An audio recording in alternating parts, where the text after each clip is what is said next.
Hello, beautiful soul. I'm Aurora, and welcome to Twin Flame Journey, a space where we explore the deeper meaning behind soul connections, divine timing, and the path that leads two hearts back to union. If you've been feeling the signs, you're in the right place. There is a moment that almost nobody talks about. Not the breakup itself, not the silence after, not even the waiting. It's that strange moment when you stop chasing and somehow you already know he's coming back.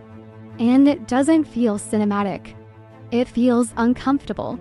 Because part of you is relieved. Part of you is angry that you still care. And another part keeps arguing with yourself at 2:13 in the morning while staring at a phone you promised you wouldn't check again. You tell yourself you're done.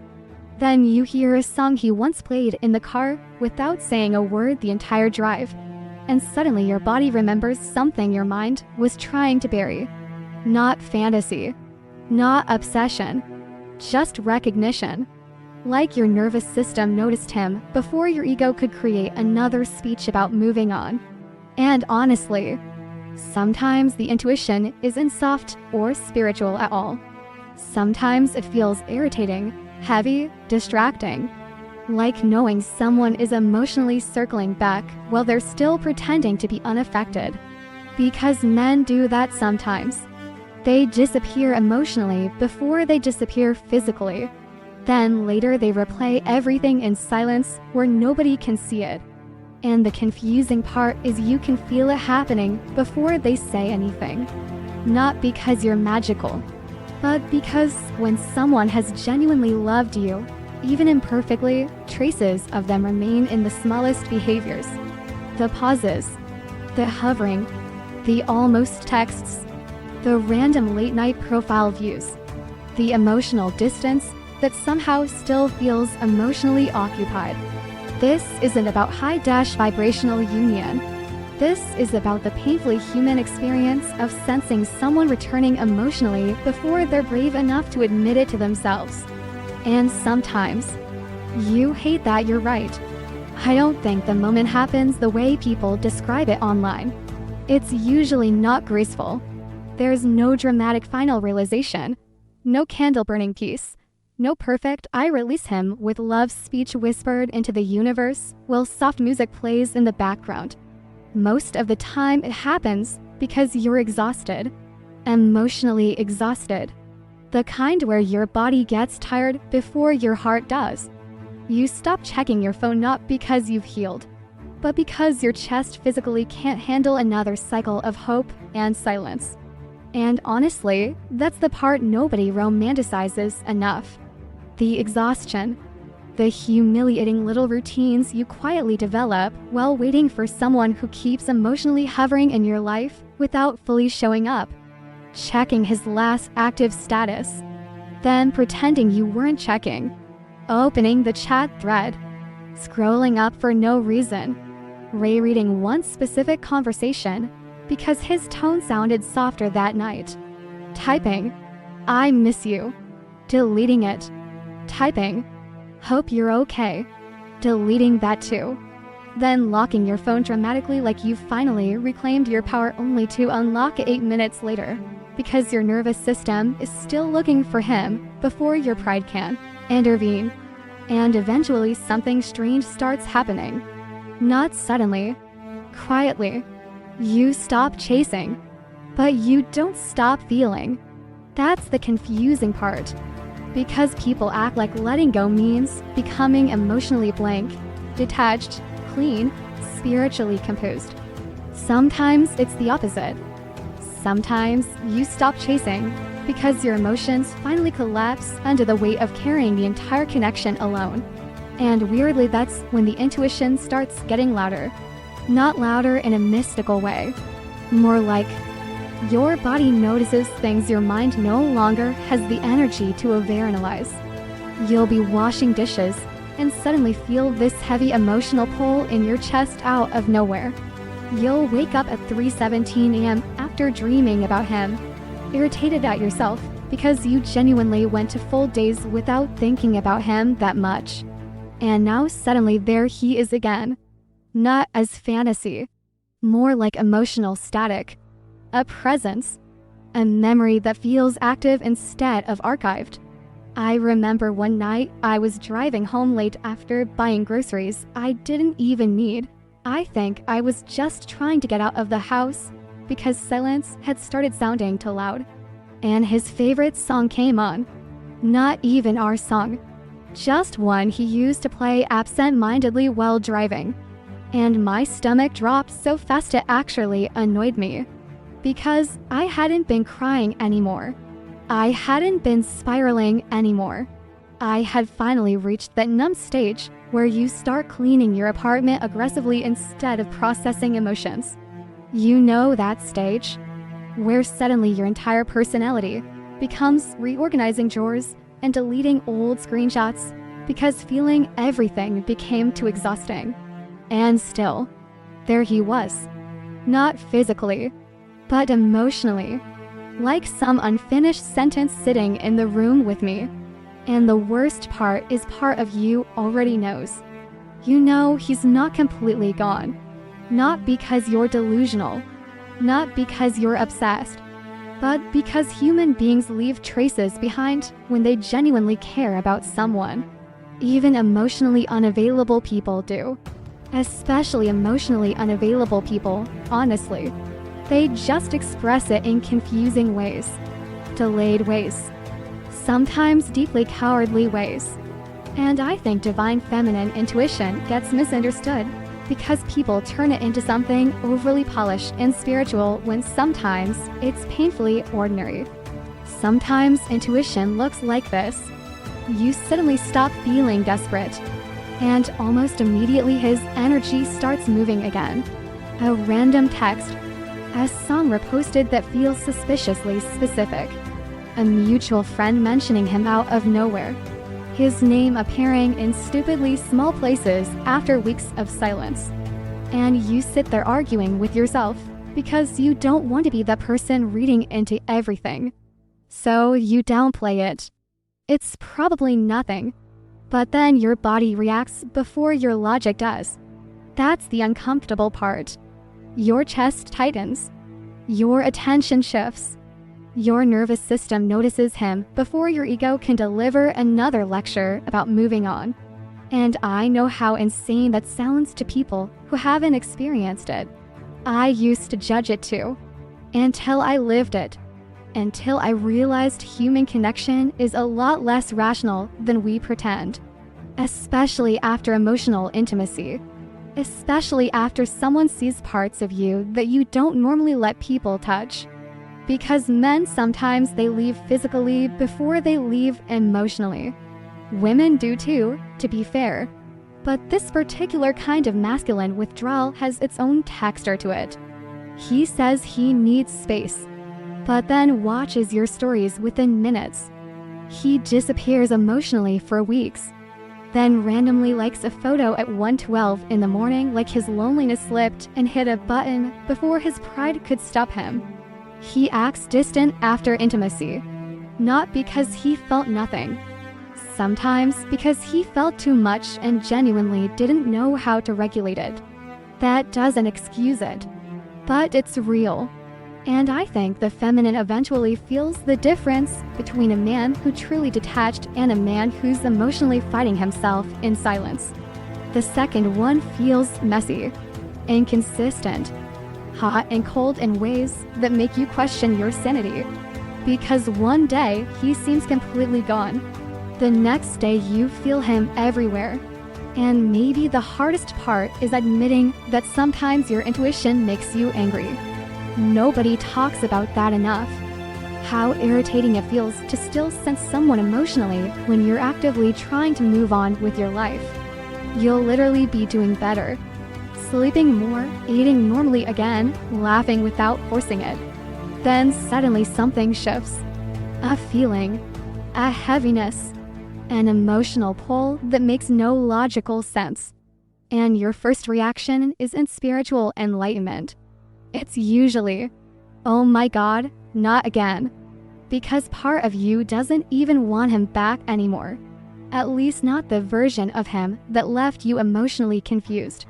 But another part remembers the softness underneath his avoidance. The moments nobody else saw. The way he looked emotionally overwhelmed after vulnerable conversations. The way he'd suddenly go quiet after intimacy like he regretted needing someone. I remember one specific moment. We were standing in the kitchen late at night, and neither of us was talking. Just silence. The refrigerator humming in the background. His hand resting on the counter. Me pretending to look at my phone so I wouldn't look too emotionally exposed. And he exhaled like he wanted to say something vulnerable, but physically couldn't get it out. That sound stayed with me longer than actual conversations. Isn't that strange? How sometimes the body remembers emotional details more than words. And maybe that's why intuition feels so physical sometimes. Because your body remembers emotional truth long after your mind tries to become logical again. Still, I want to be honest about something. Intuition can coexist with self-deception. That's important. Not every feeling means someone is returning. Not every emotional wave is sacred confirmation. Sometimes grief echoes. Sometimes loneliness imitates connection. And sometimes people hold onto potential because reality hurts too much. I had to learn that the hard way. Because there's a difference between calmly sensing someone's emotional return and desperately needing them to return so your pain feels justified. Those are not the same thing. And the feminine eventually feels the difference. One feels frantic. The other feels oddly quiet. Like a knowing you didn't ask for. Like your body whispering, "He's not done yet." Even while your mind says, "I don't even know if I want this anymore." And honestly, that contradiction is probably the real beginning of everything changing. Not when you finally stop loving him. Not when you become spiritually evolved. But when your emotional world becomes honest enough to hold the truths at once. You can feel him returning. And still be tired of what the connection has done to you. I think one of the hardest things to explain to people is this. Sometimes he leaves before he actually leaves. Physically, I mean. You can feel it happening in pieces. Not all at once. And honestly, that's what makes it so psychologically confusing. Because the relationship technically still exists, while emotionally, something has already started drifting. You notice it in small ways first. The pauses get longer. The warmth becomes inconsistent. His body is there, but part of his attention feels somewhere else entirely. Not with another woman necessarily. Sometimes just inside himself. Inside whatever internal panic starts happening when intimacy becomes too real. And no one really prepares you for how subtle that shift is. Because he'll still kiss you goodbye, still text good morning, still ask if you ate. But there's this strange emotional delay between the two of you now. Like he's answering from a few rooms away emotionally. I remember one night we were sitting on the couch watching something neither of us was paying attention to. He had his arm around me. Everything looked normal. If someone took a photo, we probably would have looked fine. But I could feel him withdrawing in real time. That's the weird part. You can feel somebody emotionally pulling away before their behavior fully catches up to it. His responses became slightly slower. His laughter sounded distracted. His affection started feeling followed by silence instead of closeness. And I kept trying to rationalize it because that's what people do when they love someone. You become an interpreter, a translator of emotional crumbs. He's stressed. He's tired. He's overwhelmed. He just needs space. And maybe some of that was true. But there's another truth people avoid because it's uncomfortable. Sometimes men start emotionally distancing themselves the moment they realize how much they actually care. Not because caring is weak, because vulnerability destabilizes them more than they expected. Especially men who learn to survive by staying emotionally self-contained. You can literally watch the conflict happen inside them. They move closer emotionally, then immediately pull back to regain control of themselves. It's almost physical. Like intimacy creates emotional claustrophobia they don't know how to explain. And instead of saying, "I'm scared of how attached I'm becoming," they say, "I just need some space," which sounds cleaner, more masculine, less humiliating. But space is a vague word. It hides a lot. Sometimes space means, "I don't know how to be emotionally seen without feeling exposed." Sometimes it means, "I miss you while sitting right next to you." And sometimes it means, "I can feel myself needing you and I resent that." That last one is hard to talk about because it sounds ugly. But human emotions are ugly sometimes, especially when intimacy collides with fear.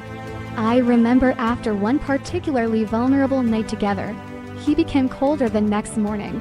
Not cruel, just distant, like he regretted being emotionally open. He got quiet while making coffee, avoided eye contact for no reason, started talking about random practical things to casually, weather, traffic, work emails. And I remember standing there feeling emotionally whiplashed because 12 hours earlier he was holding me like he didn't want me to leave. Now suddenly his energy felt halfway out the door already. That confusion stays with you, especially as a woman, because your body notices inconsistency before your mind wants to admit it. And you start becoming hyper-aware of tiny behavioral changes. The delayed replies, the shorter kisses, the way he holds you while simultaneously feeling emotionally unavailable. It's disorienting, because part of him is still present. Another part is already retreating, and the feminine feels both versions at once. That's what makes it crazy-making sometimes. The contradiction, the mixed signals, the emotional static. I used to replay conversations trying to locate the exact moment things shifted. Like maybe if I analyzed it hard enough, I could prevent the distance from fully happening. Which, honestly, is such a human response. People talk about attachment styles in these neat psychological categories, but living through it feels much messier than that.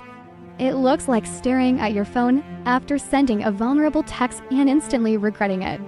It looks like hearing his tone change slightly and pretending it didn't hurt. It looks like saying, "It's okay, I understand," while your stomach quietly drops. And sometimes he genuinely doesn't even realize he's withdrawing at first. That's the uncomfortable truth too. Not every emotionally avoidant behavior is calculated. Some men dissociate from intimacy automatically. Their body starts creating distance before their conscious mind catches up, which doesn't make it painless. It just makes it more tragic, because you can feel him fighting himself sometimes. Wanting closeness, resenting closeness, missing you while actively creating distance from you. I remember this one conversation that still sits weirdly in my chest. He said, "I don't want to hurt you." And even then, I remember thinking, that means you already know you're pulling away. People don't say that when they feel stable. They say that when emotional conflict has already started building inside them. But I didn't say that out loud.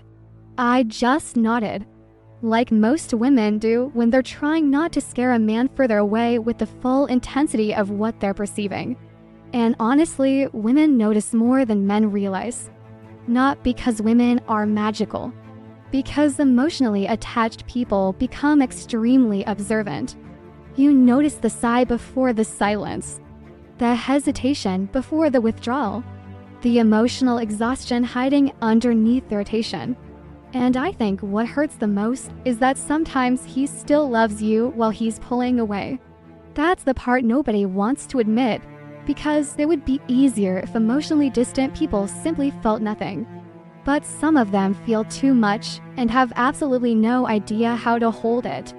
So they compartmentalize, distract themselves, work more, scroll more, stay busy enough to avoid emotional stillness, because stillness forces them to feel the attachment they're trying to outrun, and eventually the relationship enters this strange in-between stage.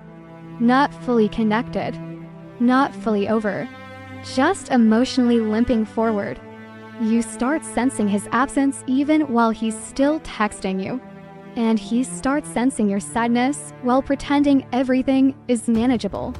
It becomes this silent mutual awareness nobody addresses directly. Honestly, some of the loneliest moments happen inside relationships, not after them.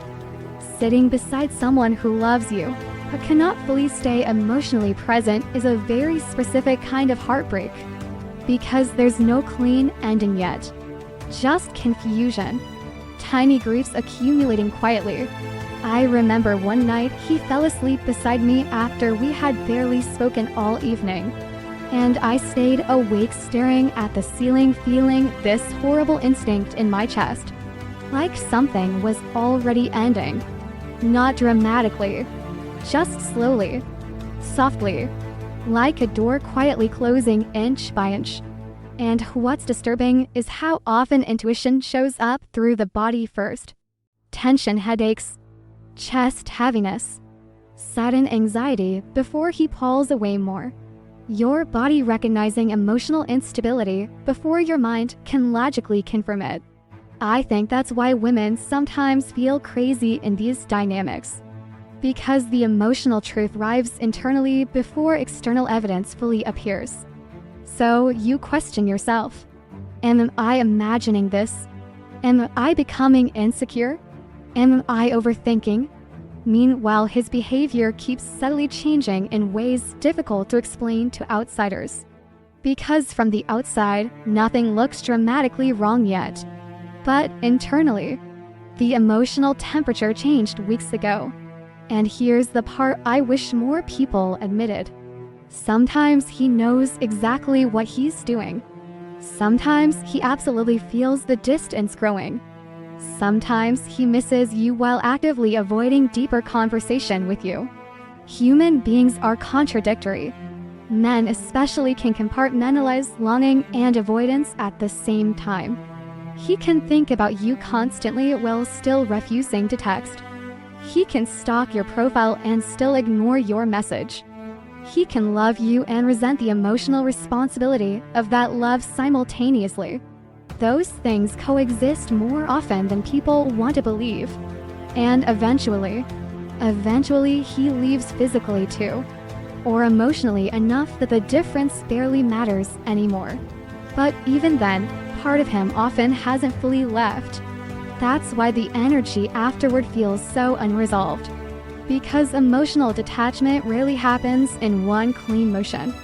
Usually it happens in fragments. A man pulls away emotionally in stages.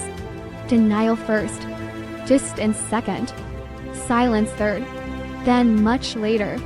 Regret arrives quietly when nobody's watching. And honestly, I think part of the feminine always sense that. Even during the withdrawal, even during the silence, even while crying in bathrooms pretending she was just tired. Part of her knew this wasn't emotional indifference. This was someone emotionally overwhelmed by feelings they didn't know how to carry correctly. I think one of the strangest parts of this entire experience is realizing your body figures things out before your thoughts do. And I don't mean that in some mystical, glamorous way. I mean in the deeply inconvenient way. The human way. The kind where you're completely fine all day, functioning normally, answering emails, buying toothpaste, folding laundry while half watching something meaningless in the background. And then suddenly your chest tightens for absolutely no visible reason. No memory triggered it. No song. No text. Nothing obvious. Just this strange emotional wave moving through your body like something underneath the surface shifted. And immediately your brain tries to regain control. You're overthinking. You're lonely. Stop romanticizing this. which, to be fair, is sometimes true. Not every emotional sensation is intuition. Sometimes your nervous system is just exhausted from attachment and uncertainty. Sometimes grief becomes physical. Sometimes heartbreak lingers in the body longer than people admit. But then there are moments that feel different, quieter, sharper somehow, and they usually arrive when you're least emotionally dramatic. That's what's unsettling. Because when you're actively obsessing, everything feels contaminated by longing. But when you genuinely start calming down emotionally, that's when certain feelings become harder to dismiss. I remember one morning waking up with this horrible heaviness in my stomach. Not anxiety exactly, more like anticipation mixed with sadness. Like my body already knew something emotional was moving before my conscious mind had caught up. And I tried ignoring it. I got up, made coffee, started cleaning, because apparently emotional suppression and wiping kitchen counters are spiritually connected. But the feeling stayed, low in my chest, persistent. Then later that night, his message came through. Nothing dramatic. Just, hey, been thinking about you. And honestly, I got angry. Not relieved. Not excited. Angry. Because part of me had finally started emotionally settling. My sleep was improving. I stopped checking his profile every night like it was some humiliating ritual. And now, suddenly my body had sensed him again before I even heard from him. That disturbed me more than the actual text, because it forced me to admit something I'd been resisting. Sometimes the body notices emotional shifts before logic has evidence. And I know people here that and immediately assume fantasy or projection. I would too, honestly, until I lived through enough emotionally specific moments that felt impossible to explain rationally. Like randomly waking up at 2:46 a.m. after not dreaming about him for weeks only to find out later he had almost texted that night. Or suddenly feeling emotionally overwhelmed in the middle of an ordinary afternoon while grocery shopping because you walked past something stupidly specific he used to buy. Not even meaningful things. Tiny things. His deodorant brand. The energy drink he always grabbed. The stupid cinnamon gum he chewed when driving.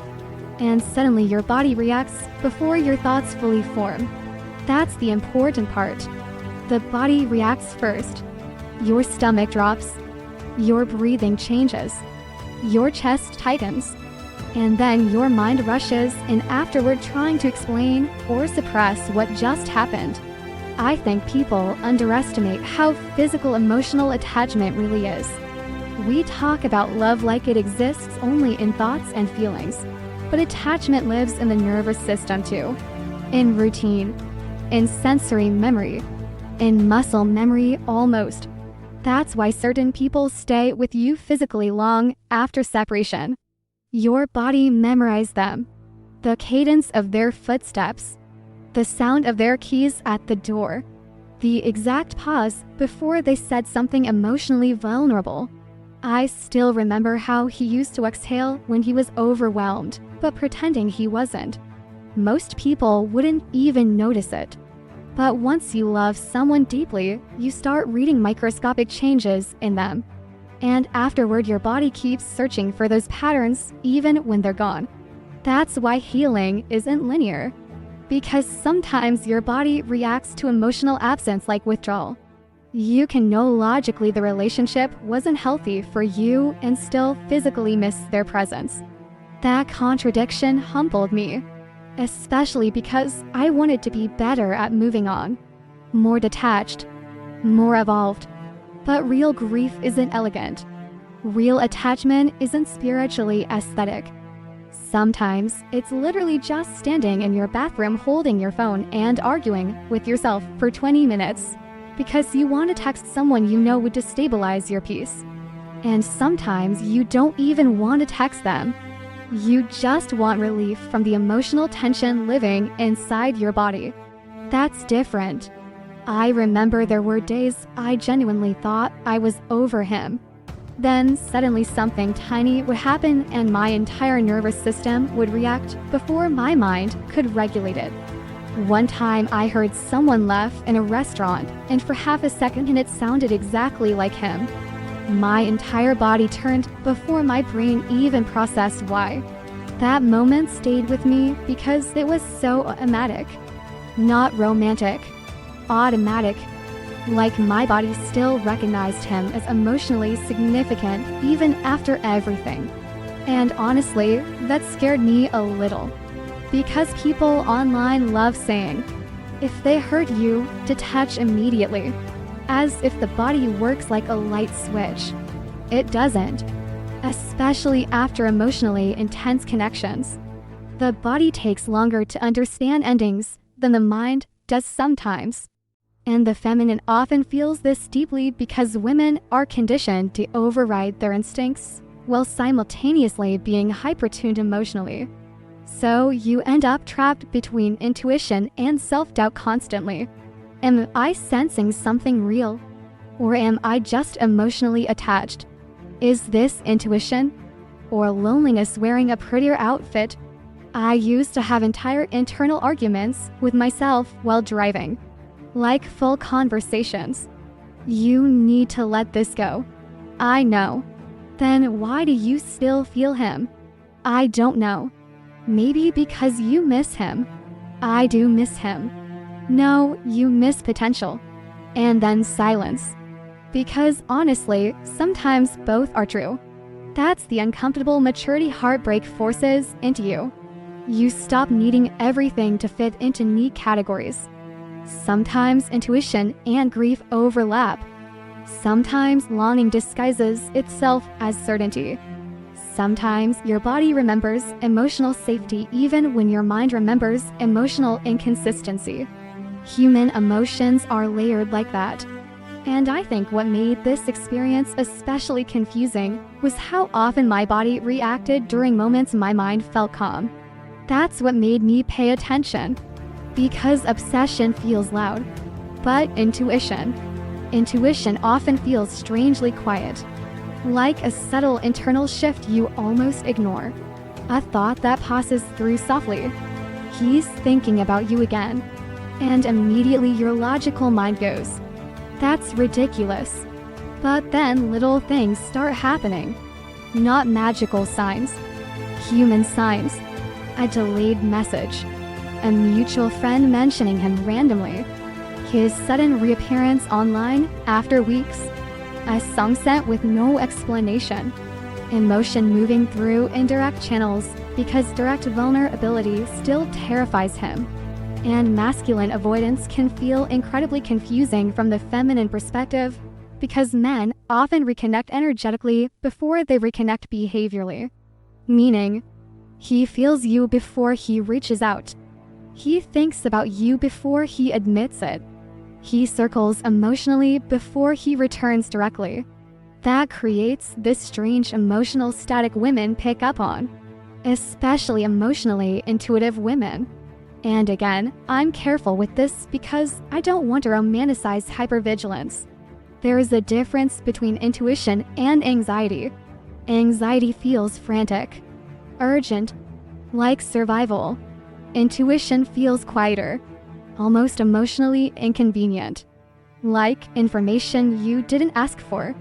And honestly, sometimes I hated it. Because sensing him emotionally didn't automatically mean reconciliation would happen. That's another painful truth. Someone can miss you deeply and still remain emotionally immature. Someone can love you and still avoid accountability. Someone can feel your absence intensely and still delay action out of pride, fear, confusion, or emotional paralysis. People are complicated. And I think the feminine eventually reaches this heartbreaking realization. Your body can sense someone returning emotionally before your life actually changes in any concrete way. That's why this phase feels so emotionally strange. Because externally nothing is happening yet. But internally, your nervous system already feels movement. And sometimes that movement exhausts you more than silence did. Because now hope starts flickering again.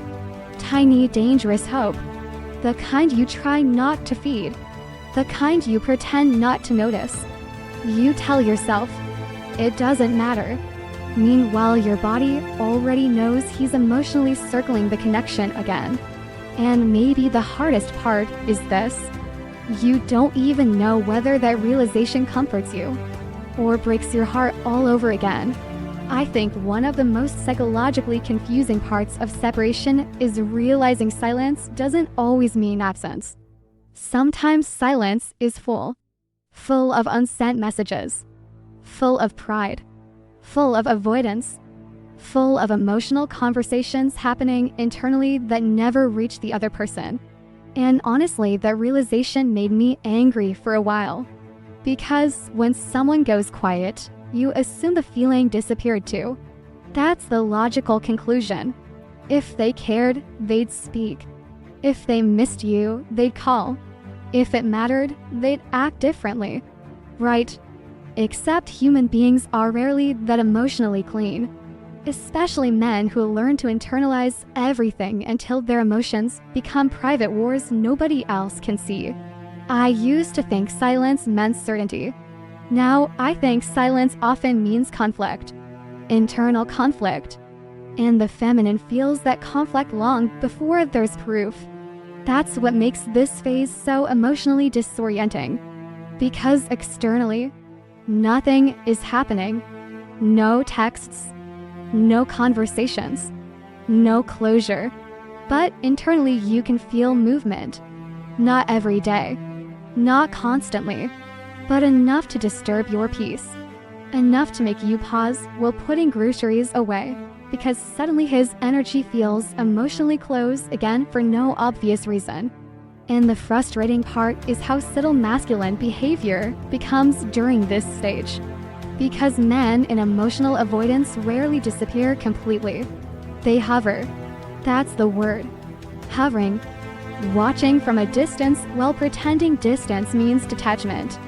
And social media made this entire dynamic worse, honestly. Years ago, people disappeared cleanly.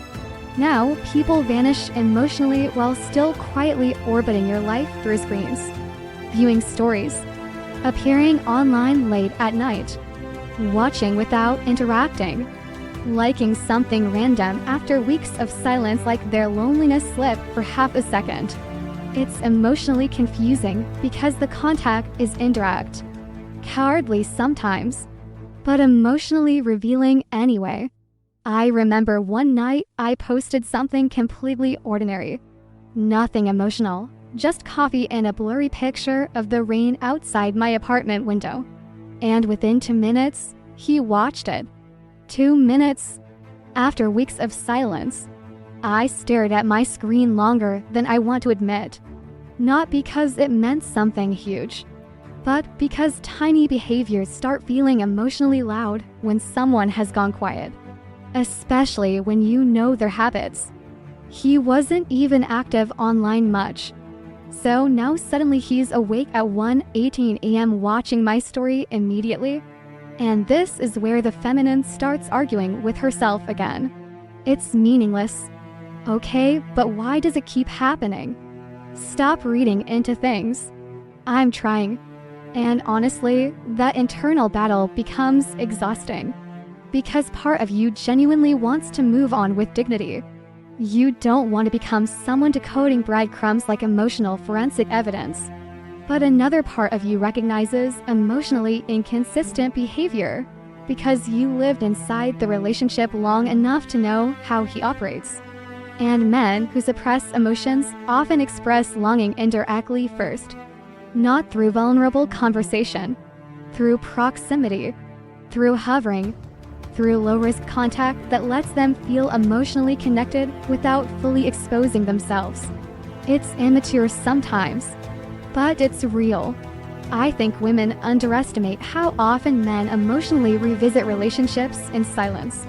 Not publicly, not dramatically, privately, late at night, during long drives, while distracted at work. while lying beside someone else. Realizing emotional numbness is not the same thing as moving on. That's another uncomfortable truth nobody likes discussing. Some men date during separation not because they're emotionally free, but because distraction feels easier than grief. And you can usually tell the difference.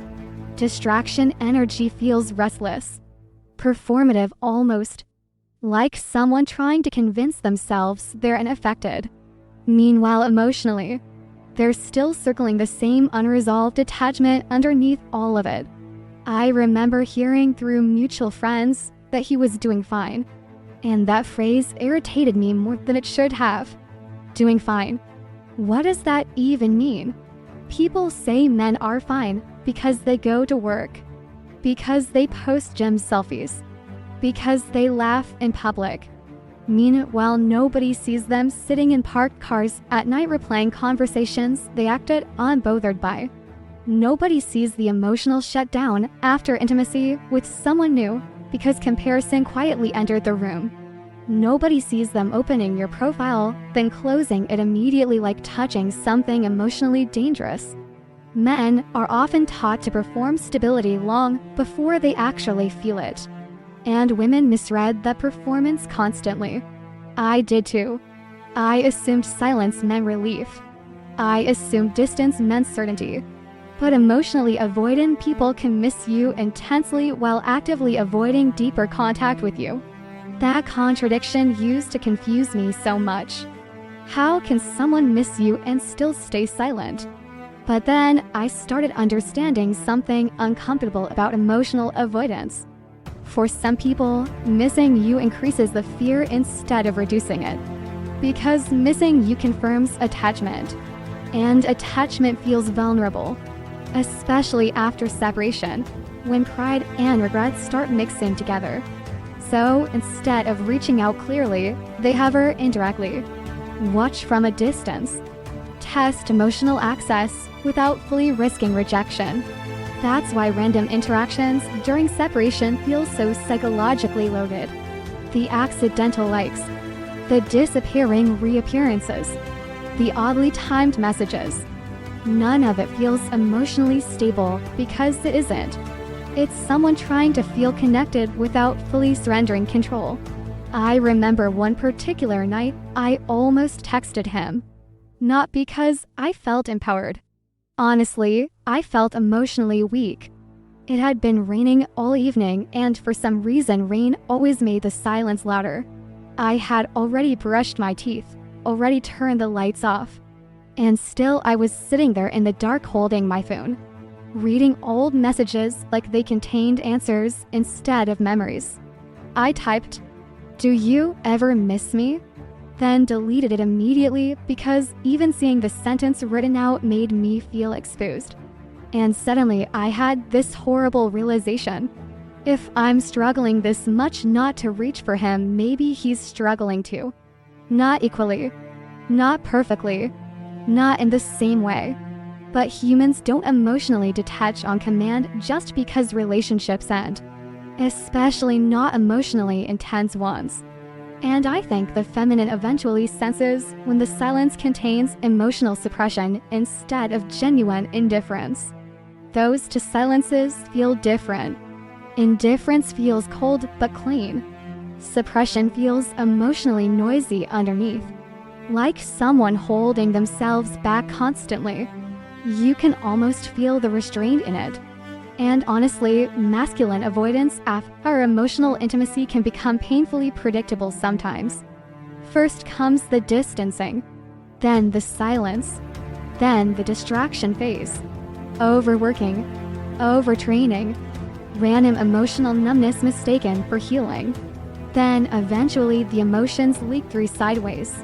As songs sent without context, a random checking in text, watching your stories again after disappearing, asking mutual friends about you indirectly. Because suppressed emotion rarely stays buried permanently. It leaks, and the body leaks first. That's another thing nobody talks about enough. Avoidant men often become physically restless during separation. Trouble sleeping, constant stimulation, gym obsession, working late unnecessarily. Movement becomes emotional avoidance because stillness would force them to actually feel the loss. And grief delayed is still grief. It just arrives later and messier, usually after the feminine has already cried most of hers out. That's the cruel timing of these dynamics sometimes. Women often process emotionally upfront. Men often process after distraction stops working. And by then the feminine is exhausted, not emotionless. Exhausted. There's a difference. I remember eventually reaching this strange stage where I stopped wanting constant contact, but still felt emotionally aware of him somehow. And honestly, that awareness annoyed me because I wanted clean closure. I wanted emotional certainty. Instead, I got this lingering feeling that the silence between us wasn't empty at all, just crowded with things neither of us knew how to say correctly. And maybe that's why these connections feel unfinished for so long. Not because they're mystical, but because two people can still be emotionally tied to each other while behaving completely disconnected on the surface. That contradiction hurts, especially when pride becomes stronger than vulnerability, especially when both people are waiting for emotional safety before speaking honestly. I think about that sometimes. How many relationships exist in silence long after communication stops? Not healthy relationships, not functioning relationships, but emotional ones, invisible ones, the kind carried privately through memory, regret, ego, longing, and unfinished conversations replayed at 2 a.m. And maybe the feminine senses his return before he acts because emotionally, he never fully stopped circling the connection in the first place. I think people misunderstand feminine intuition because they keep describing it like some beautiful spiritual gift, like candles, like serenity, like soft music and inner peace. But honestly, sometimes intuition feels incredibly irritating, not magical, not empowering, just inconvenient. Because it usually arrives right when you're finally trying to get your life back together. Right when the crying slows down. Right when your appetite returns. Right when you stop checking your phone every 7 minutes like a nervous system held hostage. That's when it starts. Not loudly. Quietly enough to make you question yourself. You'll suddenly think about him in this very specific way that feels different from ordinary missing. Not obsessive, not fantasy-driven, more like emotional recognition. Like your body just noticed he emotionally turned back toward the connection again. And your immediate reaction isn't, "Oh, beautiful divine confirmation." It's usually, "Seriously, now?" Because now you have to deal with the emotional confusion all over again. And confusion is exhausting. Especially after you worked so hard to stabilize yourself. I remember one afternoon I was cleaning my apartment. Not emotionally cleaning, literally cleaning. I had music playing, windows open. I was finally having one of those normal feeling days again. And then suddenly this strange heaviness hit me out of nowhere. Not sadness exactly, more like emotional awareness. Like something shifted internally. And I remember physically stopping in the middle of wiping the kitchen counter because the feeling was so sudden. Then immediately came the internal argument. No, you're imagining things. You just miss him. But something about it felt different from missing. Missing feels active. This felt observational, quiet, like noticing weather changing. And honestly, I got annoyed. Because part of me didn't even want him back anymore. At least not the version of him that disappeared emotionally whenever things became too intimate. Not the version that said, "I just need time." Then watched my stories like emotional proximity without accountability was enough. I was tired. That's the word. Not heartbroken anymore. Tired. And people underestimate how emotionally significant that stage is. Because eventually sadness becomes fatigue. You stop wanting explanations. You stop rehearsing imaginary conversations. You stop needing to prove your worth. You just become emotionally tired of carrying the connection alone. And weirdly, that's often when the feminine intuition sharpens. Not because you're obsessing harder, because you finally stopped forcing. You stop gripping emotionally. And once the panic settles, you begin noticing subtler things. Small internal shifts. Tiny emotional waves. A random pull toward his energy that feels emotionally distinct from longing. And still you resist it. Because intuition after heartbreak feels dangerous. You don't trust yourself anymore. Not fully. You've already spent months questioning your own perception. Did he love me? Was I imagining everything? Did I misread the connection? Was he emotionally unavailable or just emotionally honest about not wanting this? Those questions do something to a person, especially women. You start distrusting your instincts because the emotional inconsistency train you to second-guess yourself constantly. So now, even when your intuition quietly says, "He's coming back emotionally," your mind responds, "And what if you're humiliating yourself again?" That's the real emotional conflict. Not intuition versus logic. Self-trust versus self-protection. And honestly, sometimes feminine intuition feels more like grief than certainty. Because you can feel someone emotionally returning while simultaneously realizing how deeply they hurt you. Those emotions coexist. That's what nobody explains properly. You can sense his longing and still resent him. You can miss him and remember exactly why you cried. You can feel emotionally connected and emotionally exhausted at the same time. Human emotions are not clean. I remember one night his name appeared on my phone unexpectedly. Nothing dramatic. Just a message. "Hope you're okay." And my entire body reacted before my thoughts did. That stupid chest drop. That sudden adrenaline.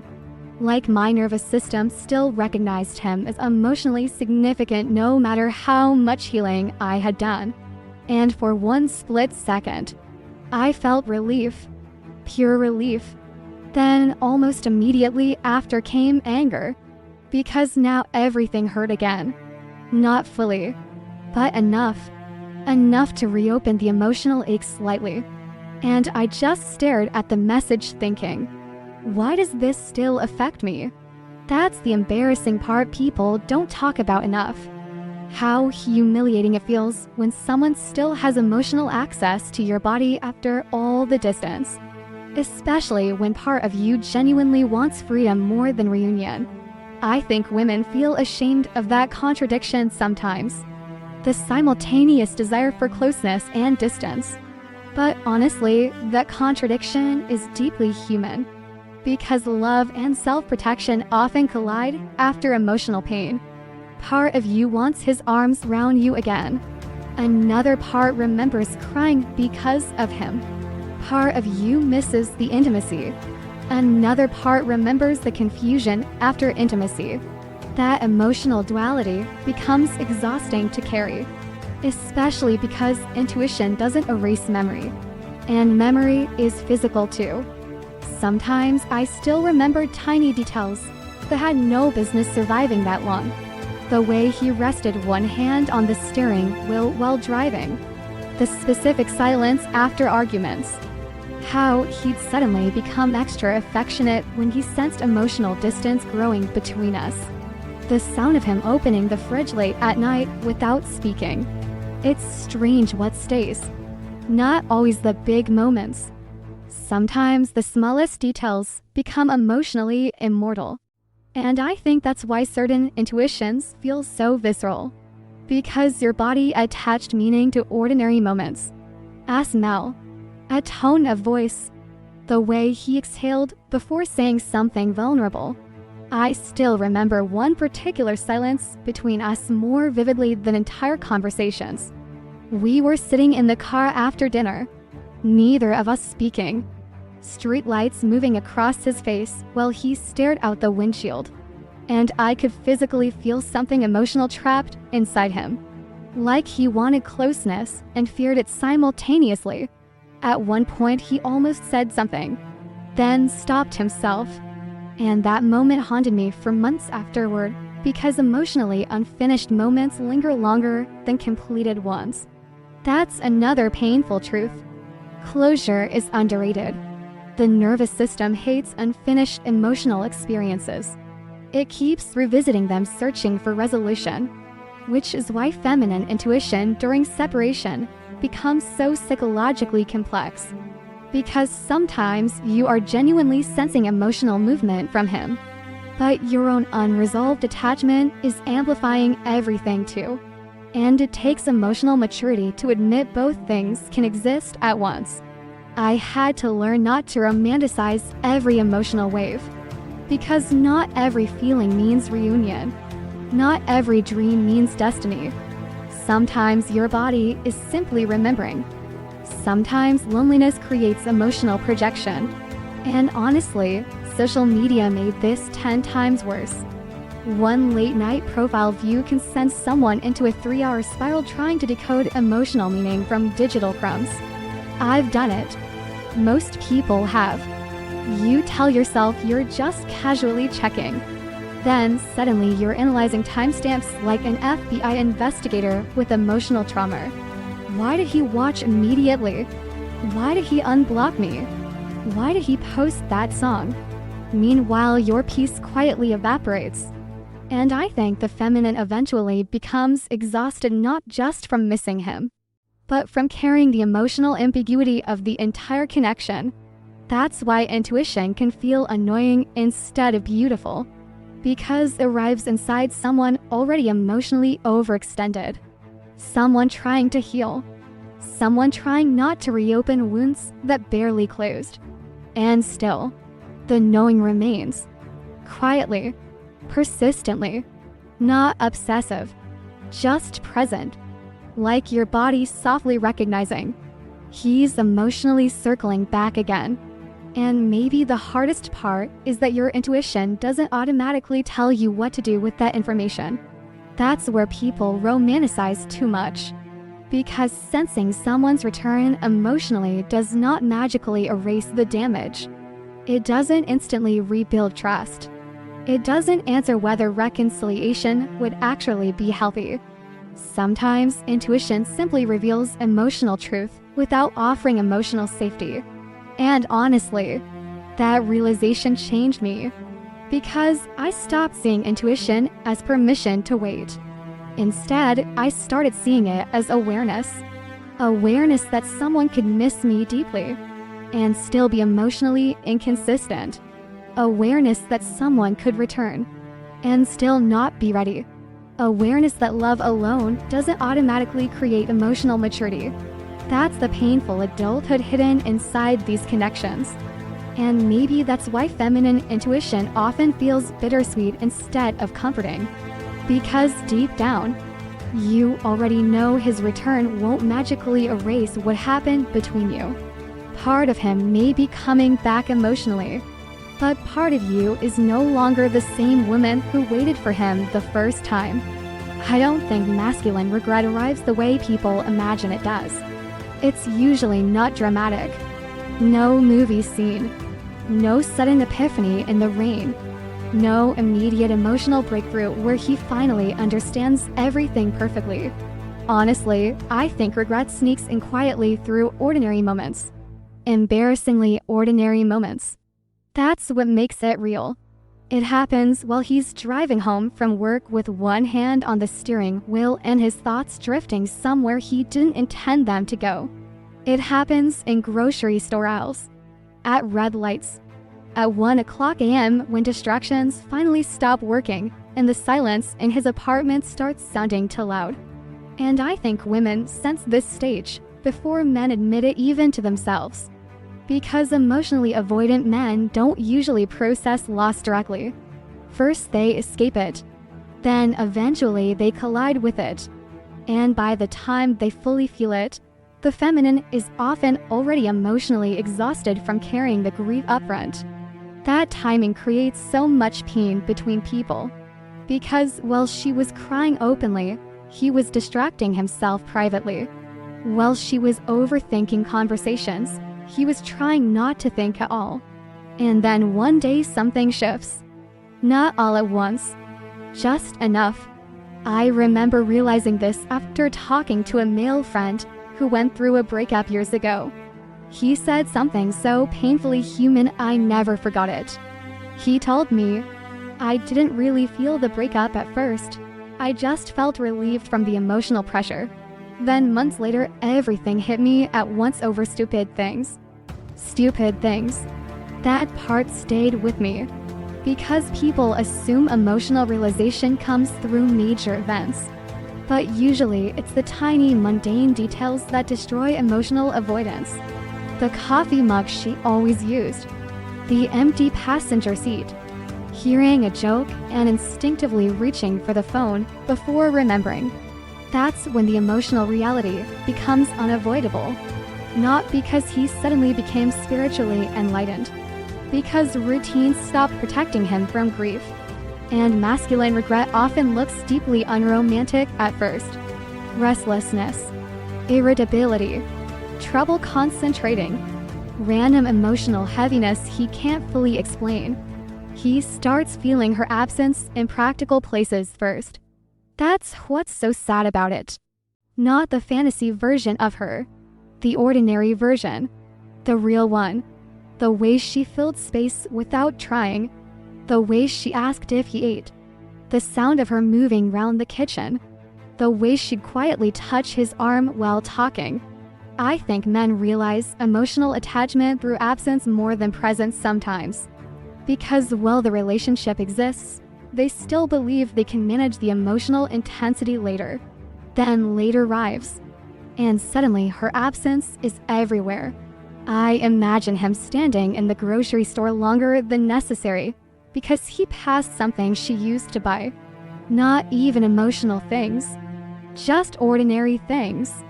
Her favorite tea, the cereal she liked, the stupid overpriced snacks she always defended buying. And for half a second his chest tightens before his mind can suppress it. That's how grief works.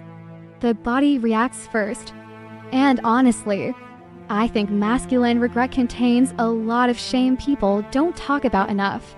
Because eventually he realizes he created distance from someone he actually loved.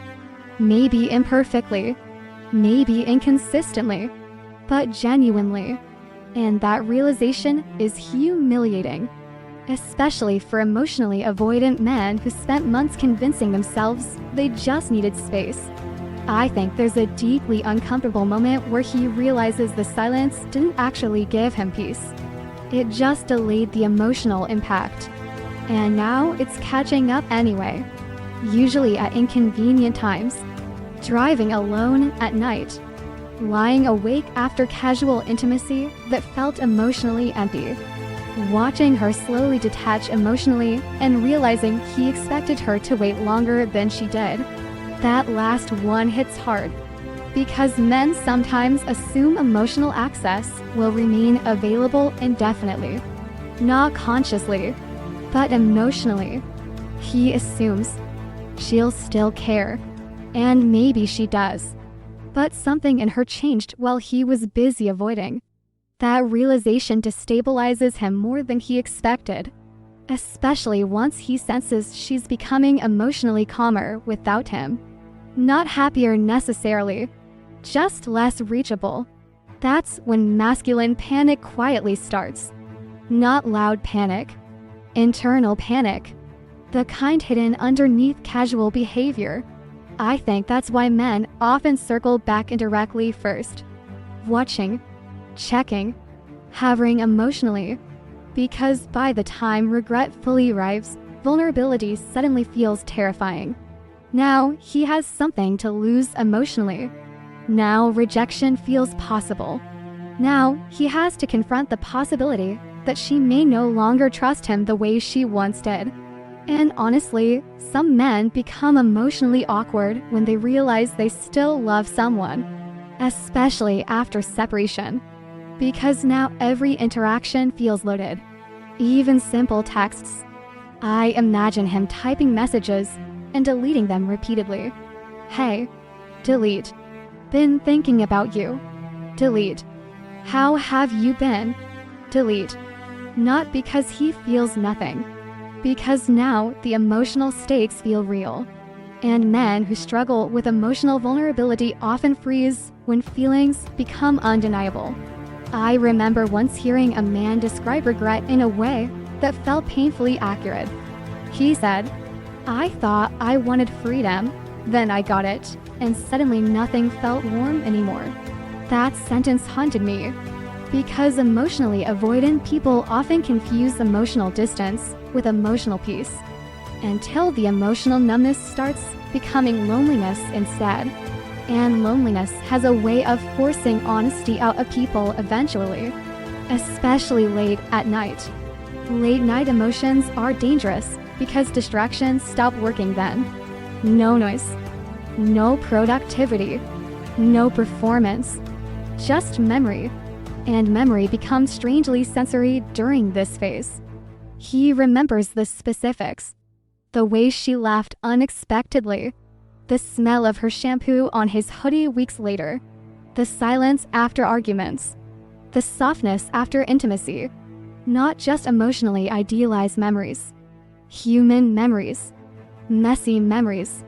The kind attached to nervous system familiarity. I think that's why men sometimes start realizing things physically before emotionally. Sleep changes. Appetite shifts. Restlessness increases. He starts reaching for his phone instinctively. Starts checking her profile without fully understanding why. Starts rereading old conversations, trying to reconnect emotionally without admitting he misses her directly. And honestly, masculine ego complicates this stage so much, because regret and pride become trapped together. Part of him wants to reach out. Another part feels ashamed that he mishandled something meaningful. Another part still fears emotional exposure. So instead of direct vulnerability, he circles emotionally. Indirect contact. Small openings. Testing whether emotional access still exists. And women feel this. That's the frustrating part. The feminine often senses his emotional return before his behavior becomes consistent enough to trust. So now she's trapped in emotional ambiguity again, feeling him emotionally while remembering exactly how painful inconsistency felt the first time. And honestly, sometimes he still behaves immaturely even during regret. That's important to admit. Regret does not instantly create emotional maturity. Sometimes he misses her deeply and still communicates poorly.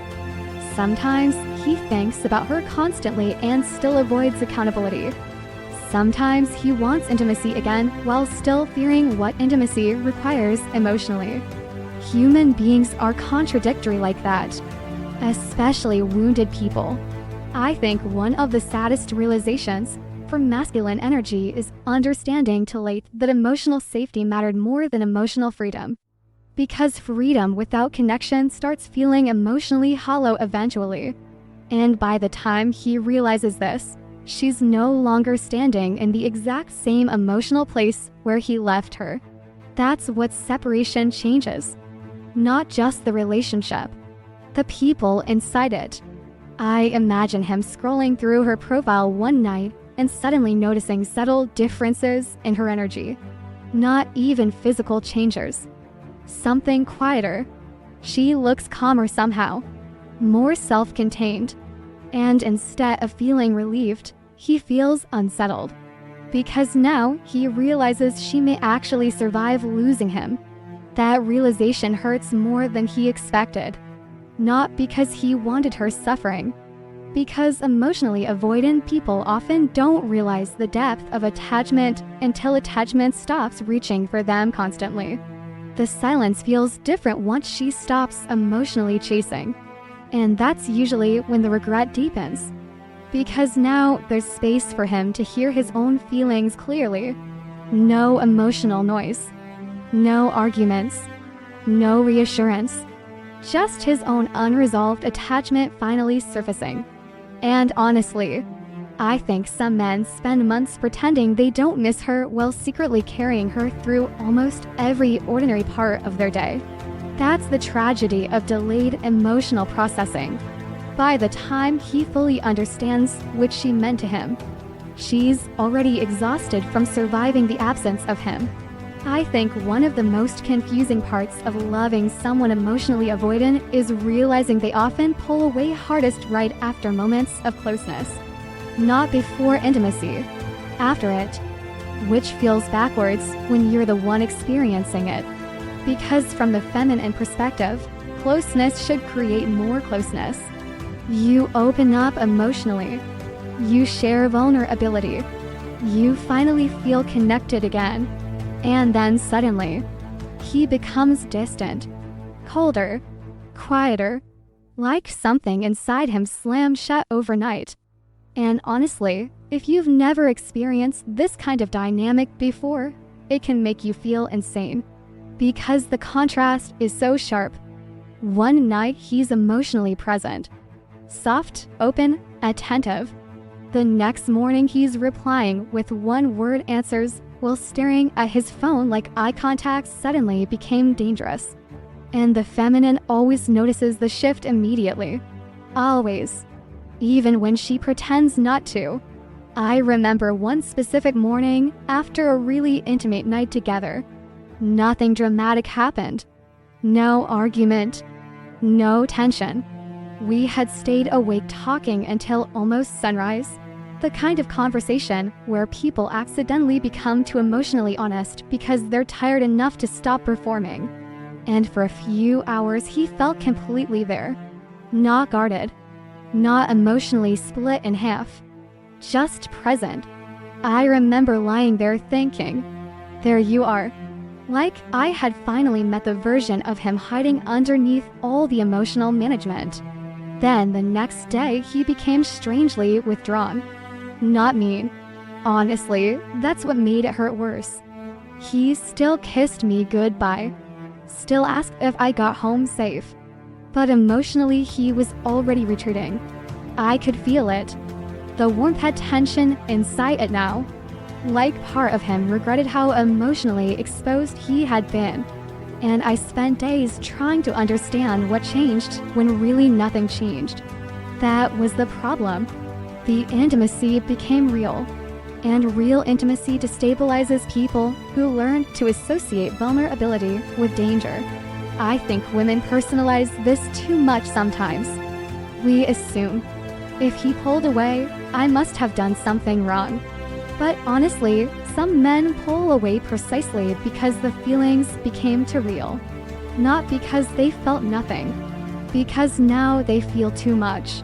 And emotional intensity terrifies people who survive by staying emotionally self-contained. Especially men taught to associate emotional dependence with weakness. So what happens? The nervous system panics. Not consciously. Physically. He starts needing distance to regulate himself again. To regain emotional control. And instead of explaining that vulnerably, he suddenly becomes busy. Or confused. Or emotionally inconsistent in ways that feel deeply personal to the feminine. I remember sitting on my bed replaying tiny moments trying to understand the shift. The shorter texts. The delayed responses. The weird emotional flatness after closeness. And honestly, part of me became embarrassed by how deeply I noticed everything. But women notice because emotionally attached people become hyper-aware of relational changes. That's not weakness. That's attachment. And the feminine often feels his internal conflict before he admits it to himself. Part of him wants closeness. Another part immediately feels trapped by the emotional responsibility of closeness. That contradiction creates incredibly confusing behavior. He reaches for intimacy. then resents how vulnerable intimacy makes him feel. He misses her, then feels irritated by how much power missing her has over him emotionally. He wants reassurance, then pulls away when reassurance actually becomes available. And honestly, that behavior hurts, even when you understand the psychology behind it. I think people romanticize emotionally unavailable men too much online. They turn emotional inconsistency into some poetic wounded masculine archetype instead of admitting how painful it actually feels to experience. Because from the feminine side, it often feels like loving someone who opens the door emotionally then panics and shuts it the second you step closer. And eventually the feminine becomes exhausted from trying to emotionally stabilize someone else's fear. That's why separation often happens. Not because the love wasn't real, because the emotional rhythm became unsustainable. One person constantly moving toward connection, the other constantly regulating connection through distance. And what's tragic is that many men don't fully understand their own withdrawal patterns until after separation.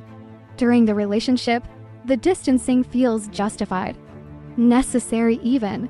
He tells himself, "I just need space." But later he realizes the space wasn't solving the emotional conflict. It was protecting him from emotional exposure temporarily. There's a difference.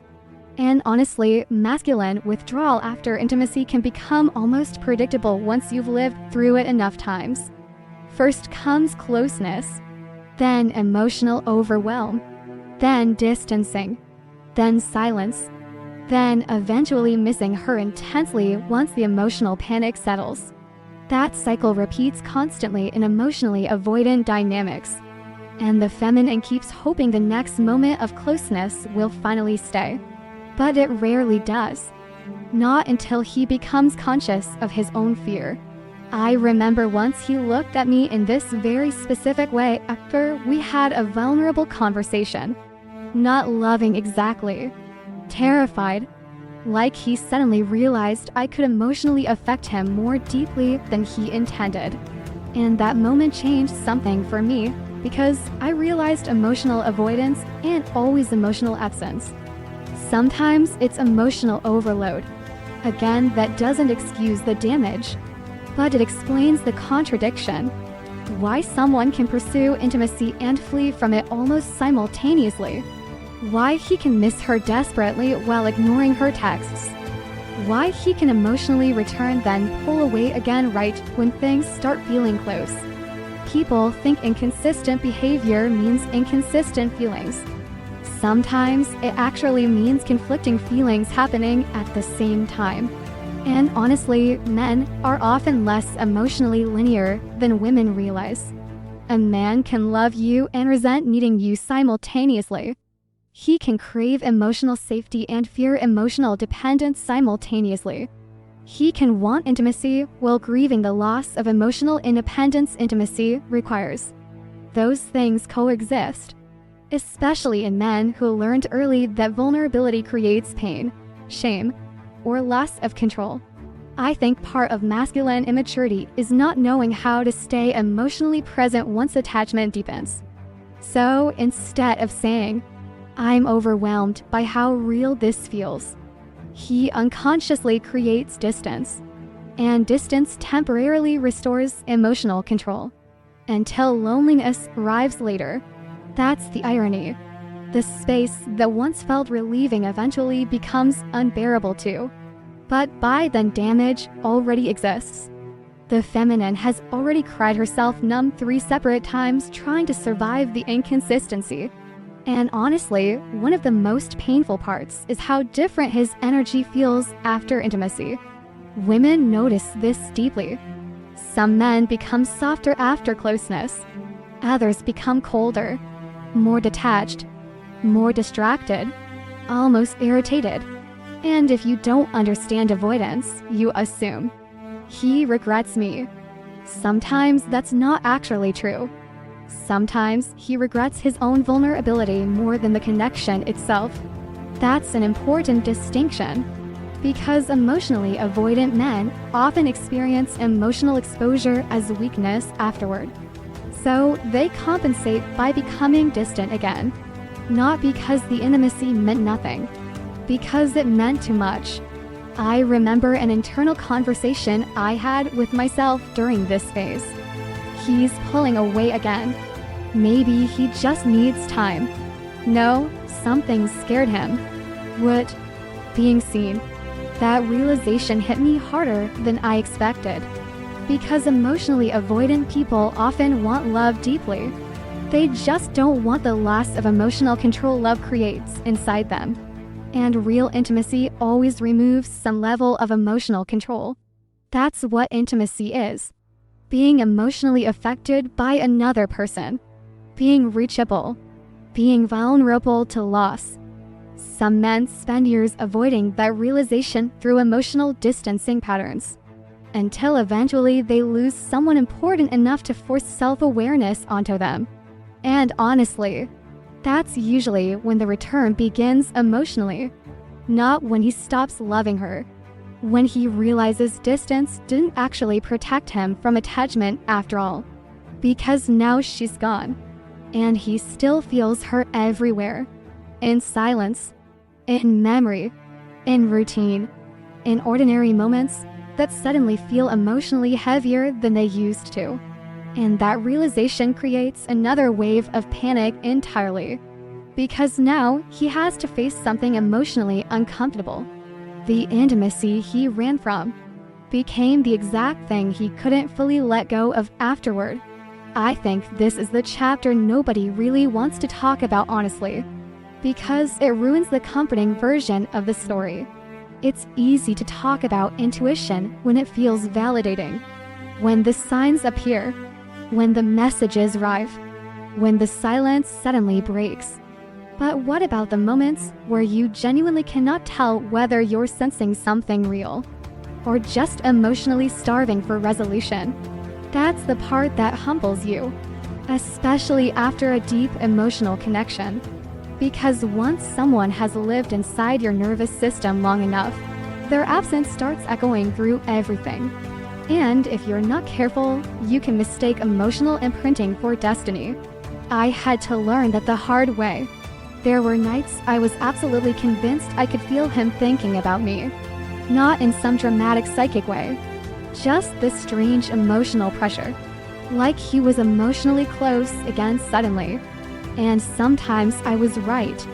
A text would come later. A mutual friend would mention him. Something small would confirm the feeling. But other times, nothing happened. Nothing at all. Just silence. And those moments forced me to confront something deeply uncomfortable. Sometimes longing wears intuition's face. That realization hurt my ego more than the breakup did sometimes. Because I wanted certainty. I wanted emotional experiences to mean something concrete. People do this constantly after heartbreak. We search for meaning because uncertainty feels unbearable. So we start connecting dots. The dream, the song, the random memory, the sudden emotional wave at midnight. And sometimes those moments genuinely are connected to emotional movement between two people. But sometimes grief is just grief. And emotionally mature intuition requires enough honesty to admit the difference matters. That's the painful part. Because fantasy comforts you immediately. Real intuition usually doesn't. Fantasy says, he's definitely coming back. Intuition sounds more like, he's emotionally affected, but I still don't know what he'll actually do. That distinction changed everything for me. Because I realized I had accidentally been using intuition as emotional protection from uncertainty. If I could convince myself reunion was guaranteed, then I didn't have to fully face the possibility of loss. That's human. Painfully human. I remember one night lying awake replaying a conversation we had months earlier. Not even an important conversation. Just a random late-night moment in his car. He had asked, "What if we ruined this?" And at the time, I laughed it off because I thought love was enough to save emotionally intense connections. Now, looking back, I realize part of him already feared intimacy before the relationship even fully deepened. And part of me already sensed it too. That's the thing about feminine intuition people misunderstand. It doesn't only sense love. Sometimes it senses instability too. Sometimes your body knows something is emotionally unsafe long before your heart is willing to accept it. But when we're emotionally attached, we often only listen to intuition selectively. We hear, "He loves you." We ignore, "He's emotionally inconsistent." We hear, "This connection is real." We ignore. But reality alone doesn't guarantee emotional maturity. That selective hearing creates so much suffering, especially for women who confuse emotional intensity with emotional safety. I did that a lot because emotionally unavailable people can create incredibly intense connections. The uncertainty itself becomes addictive. The hot and cold dynamic heightens emotional attachment. The inconsistency keeps your nervous system hyper-alert. And eventually you start mistaking emotional activation for emotional depth. That realization embarrassed me honestly, because I wanted the connection to mean permanence so badly that sometimes I ignored how destabilized I actually felt inside it. That's why this stage becomes so important. The feminine finally starts asking herself harder questions. Not, "Does he miss me?"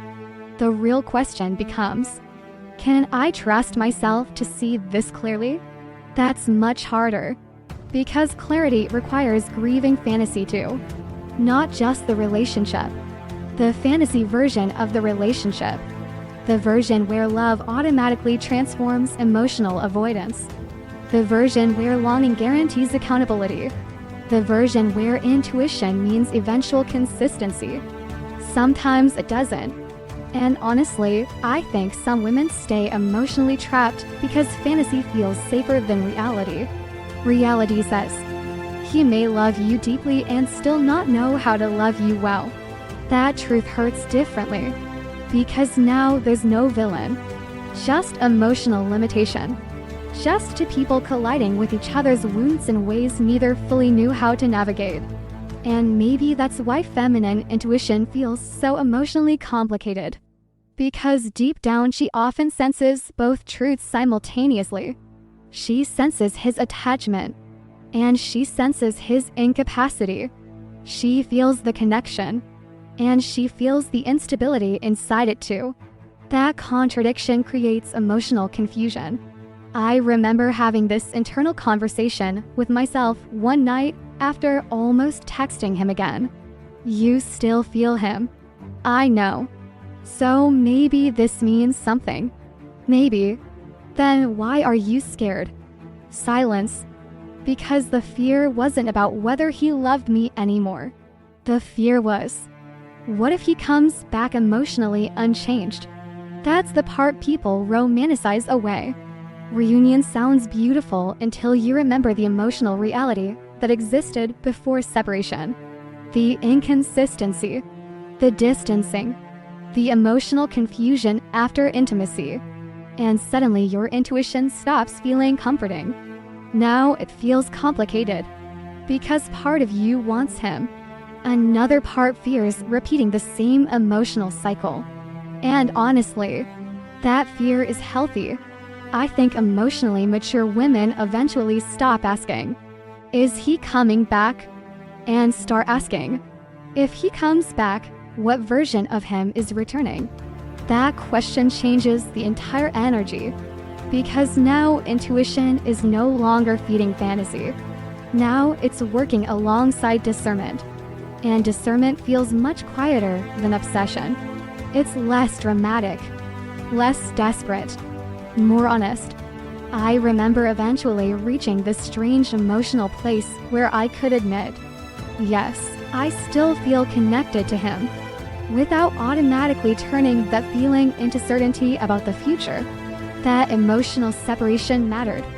Because intuition should not erase reality. If someone repeatedly disappears emotionally, that matters. If someone avoids accountability, that matters. If someone only returns when lonely, that matters too. Love alone cannot carry an entire relationship on its back forever. Eventually, emotional maturity becomes necessary. Consistency becomes necessary. Safety becomes necessary. And I think feminine intuition becomes clearer once the desperation fades. Because desperation distorts perception. Fear distorts perception too. But when you become emotionally calmer, you start noticing subtle truths more accurately. Not through obsession, through observation. You stop chasing signs everywhere. You stop turning every coincidence into prophecy. And ironically, that's when intuition becomes more trustworthy, quieter, cleaner, less emotionally hungry. I think one of the most painful moments of my healing journey was admitting this. Part of me was waiting for him because I genuinely loved him. Another part was waiting because letting go felt like admitting the pain had no reward. That realization cracked something open in me. Because suddenly I had to face the possibility that closure might not arrive in the way I imagined. And honestly, that possibility terrified me. I remember whispering to myself one night, "What if he never comes back?" And the silence afterward felt physical. Then eventually another thought came quietly underneath it. Then you still have to survive that truth. That was the moment something changed. Not because I stopped loving him, not because I stopped feeling the connection, but because I finally understood that intuition should never become permission to abandon yourself emotionally. You can sense someone returning and still choose boundaries. You can feel love and still require consistency. You can acknowledge the connection without surrendering your entire emotional stability to it. That's maturity. Not pretending you feel nothing, not forcing detachment, just finally becoming honest enough to hold complexity without collapsing into fantasy. And honestly, I think that's when the feminine truly changes. Not when she becomes cold, when she stops needing intuition to guarantee an outcome in order to trust herself again. I think one of the biggest lies people tell about reconnection is that it arrives like a movie scene. It usually doesn't. No dramatic speech, no running through airports, no perfect apology that suddenly heals every wound at once. Honestly, when someone comes back emotionally after a long separation, it's often awkward. Quietly awkward. Because by that point, both people are carrying too much history inside their bodies. Too many unfinished emotions. Too many imagined conversations. Too many nights spent trying not to reach for each other. So when contact finally happens again, it rarely looks how fantasy imagined it. Usually it starts small. A message that sounds almost painfully casual. "Hey, hope you've been okay." And you stare at the screen for 10 minutes because after everything, that's what he came back with. To emotionally devastating years, and now suddenly, "Hope you're okay." Honestly, part of you wants to laugh. Another part wants to throw the phone across the room. And another part, the dangerous part, immediately notices your heart racing anyway. That's the humiliating truth about unresolved attachment. Your body reacts before your pride does. I remember imagining reunion differently when I was still deep in grief. I thought if he ever came back, there would be immediate clarity, immediate honesty. Like both people would finally say the things they were too afraid to admit before. But real human beings rarely work like that. Especially emotionally avoidant people. They circle vulnerability first, carefully and vaguely, because now there's fear on both sides, not just his. The feminine changes to after separation. People forget that. She may still love him, but now she's cautious in places she used to be open. Now she notices inconsistency faster. Now she hesitates before emotionally trusting softness. And he feels that difference immediately. That's why reunion energy often feels tense at first. Not because the love disappeared, because both people remember the pain now too. I remember the first real conversation after a long period of distance. Even hearing his voice again felt strange. Familiar and unfamiliar at the same time. Like my body remembered him faster than my emotions wanted to. And what shocked me most was how nervous he sounded. Not confident. Not emotionally composed. Nervous. Pausing too long between sentences. Over-explaining simple things. Trying to sound casual while clearly emotionally loaded underneath. And suddenly I realized something. The returning masculine often feels more emotionally exposed than people assume. Because now he has to confront the emotional consequences of leaving. Now he has to face her changed energy. Now he risks discovering she no longer reaches for him the same way. That destabilizes him, especially men who emotionally relied on the feminine's openness more than they realized. And honestly, the first stages of reconnection are often painfully human, not spiritually elegant. You both pretend conversations are casual while secretly analyzing everything afterward. You reread messages, notice punctuation, replay tone. He sends something simple and you sit there wondering, was that vulnerable for him? Because sometimes emotionally avoidant men communicate feelings in microscopic portions.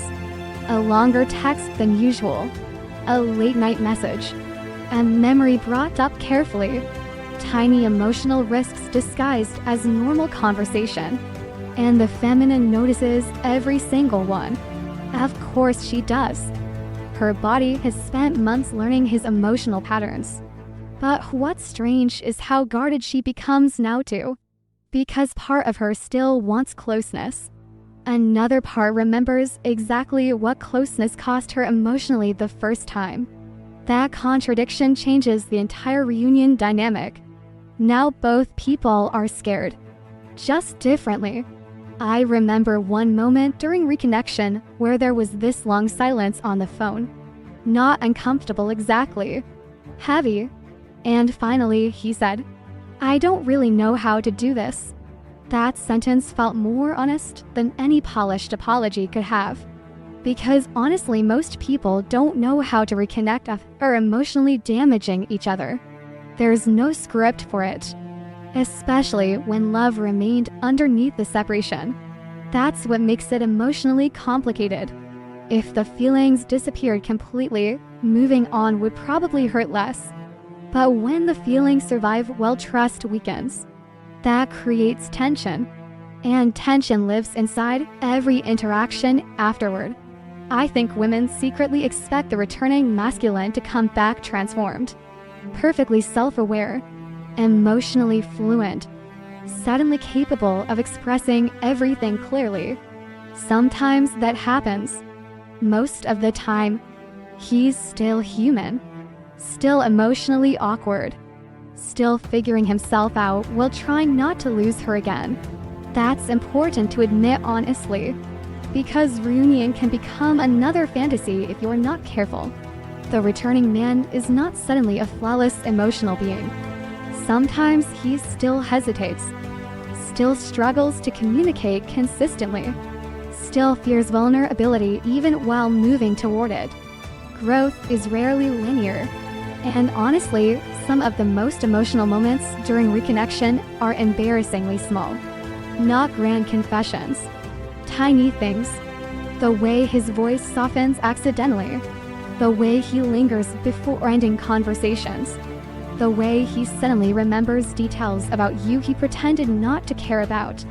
I remember him bringing up something insignificant I had said months earlier. Something I didn't even remember telling him. And for some reason, that hit me harder than I miss you would have. Because it revealed emotional attention. It revealed he carried parts of me through the silence too. And honestly, that realization hurts and heals simultaneously. Because now the feminine faces another difficult truth. He did care. Maybe not perfectly, maybe not maturely, but genuinely. And that realization can reopen grief almost as much as it heals it. Because now you start mourning what the relationship could have been if emotional fear hadn't sabotaged it. That grief is sharp, especially during reunion. Because reconnection often reveals how much unnecessary pain existed between two people who actually loved each other. I think one of the saddest parts is how slowly men often move during this phase. Not because they feel nothing, because they feel too much now. The emotional stakes became real.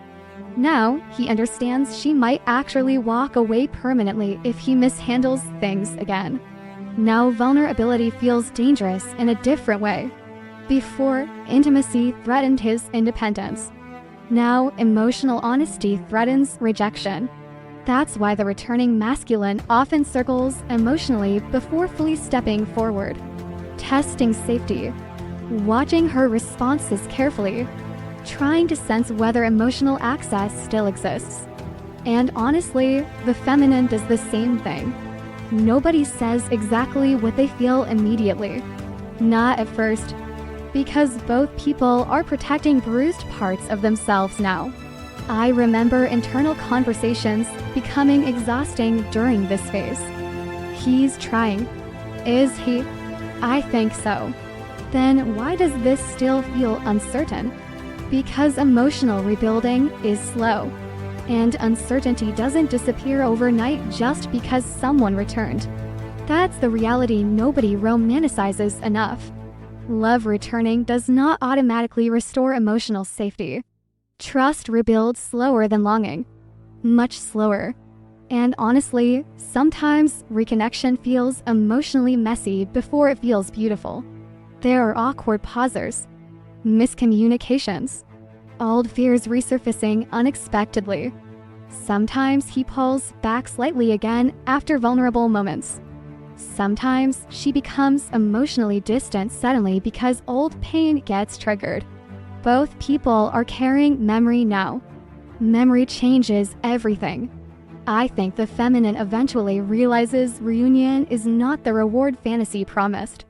It's just another emotional crossroads. Another opportunity to either create something healthier or repeat the same cycle with prettier words. That realization creates maturity. Because now she's no longer asking, does he love me? Now she's watching behavior, consistency, emotional accountability, presence during discomfort. And honestly, that shift changes the power dynamic completely.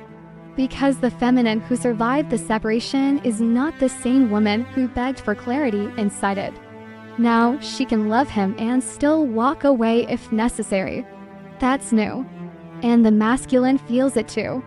He feels the softness, but he also feels the boundaries underneath it now. And maybe that's why reunion often feels quieter than fantasy expected. Less fantasy, more humanity. Two emotionally imperfect people trying to figure out whether love can survive reality this time. And honestly, sometimes the most romantic thing isn't the return itself. It's the moment both people finally stop pretending they weren't devastated by losing each other in the first place. I think the strangest part of this entire journey is realizing the intuition was never loud. Not really. It didn't arrive like certainty crashing through the ceiling. It wasn't dramatic. Honestly, it was quieter than that. More human. More uncomfortable. Like a feeling that stayed sitting beside you no matter how many times you tried to emotionally outgrow it. And I think that's why people misunderstand this kind of connection. They expect intuition to feel powerful, but most of the time it feels inconvenient, subtle, almost emotionally annoying. Because part of you is trying so hard to move forward while another part keeps quietly sensing unfinished emotion underneath everything. Not fantasy, not obsession, just unfinished. And honestly, I think deep down the feminine usually knows long before the masculine admits anything openly. She notices the emotional hovering, the pauses, the strange returns, the energy shifts that don't fully make logical sense yet. But she also notices something else eventually. She notices herself changing. That's the part that matters most. Not whether he comes back, whether she survives becoming someone new in the process. I remember reaching this point where I stopped asking the universe for signs, stopped searching songs for hidden meaning, stopped treating every emotional wave like sacred confirmation. I was tired, but not bitter, just emotionally quieter. And weirdly, that quietness made the connection feel clearer somehow. Not more romantic, clearer. I could finally admit things honestly. Yes, I still felt him emotionally sometimes. Yes, I still sensed his hesitation and return cycles. Yes, part of me still loved him in ways I couldn't fully explain logically. But I could also admit something else now. The relationship hurt me. That truth took me longer to say out loud than I miss him ever did. Because missing someone feels vulnerable. Admitting they hurt you feels final somehow. Especially when the hurt wasn't intentional. That's what makes emotionally avoidant love so psychologically difficult to recover from. There often isn't a villain, just emotional immaturity, fear, timing, unresolved wounds colliding into people who genuinely cared. And honestly, that makes closure harder. Because anger would have been easier. Certainty would have been easier too. Instead, you're left holding contradictory truths simultaneously. He loved you, and he hurt you. He missed you, and he avoided you.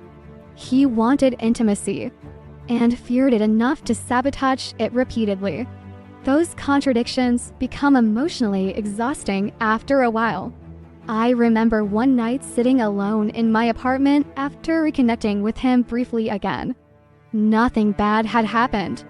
Actually, the conversation was soft, careful, honest in small ways.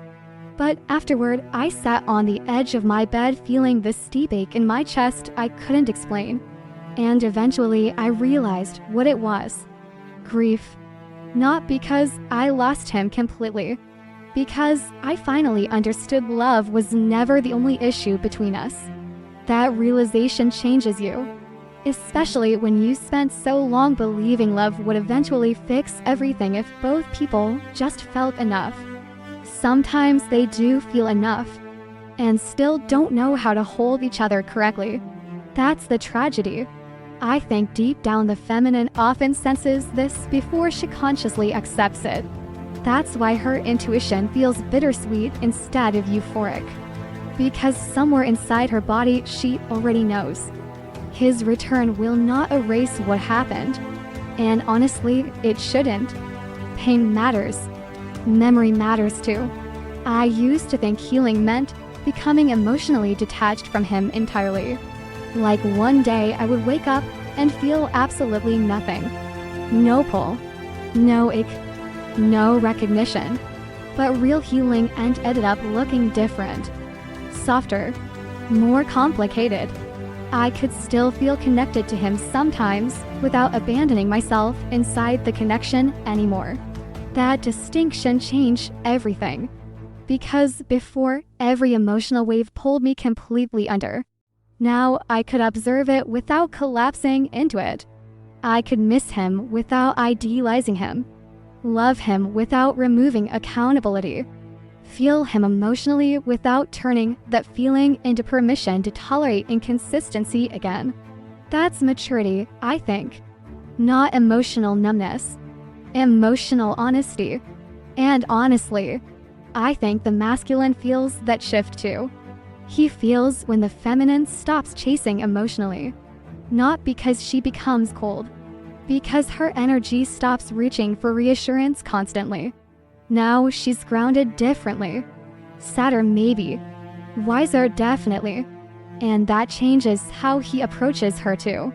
Because now he realizes her love is no longer unconditional access. That realization forces growth or distance. There's really no middle ground anymore. I remember him asking me once, "Why do you seem different now?" And I almost laughed because I didn't even know where to begin answering that. How do you explain to someone that surviving emotional inconsistency changed the architecture of your heart a little? How do you explain the exhaustion of spending months trying to emotionally decode someone who barely understood themselves? I just shrugged and said, "I think I finally stopped romanticizing things." But internally, the answer was bigger than that. I stopped confusing emotional intensity with emotional safety. I stopped believing love automatically creates emotional maturity. And maybe hardest of all, I stopped waiting for him to become emotionally ready before allowing myself to fully live again. That last part hurt, because waiting can become addictive after emotionally intense relationships. You pause your life emotionally without realizing it. Everything becomes maybe later, maybe once he comes back, maybe once he figures himself out. Meanwhile, time keeps moving. Your body keeps aging.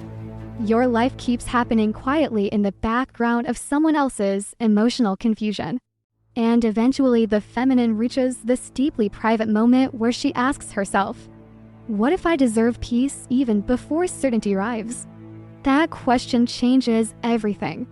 Because now healing stops depending on his return.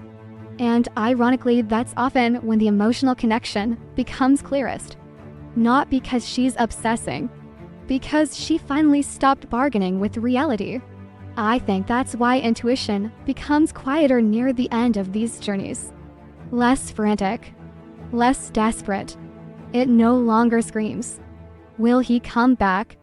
Now it whispers something softer, something sadder, something more mature.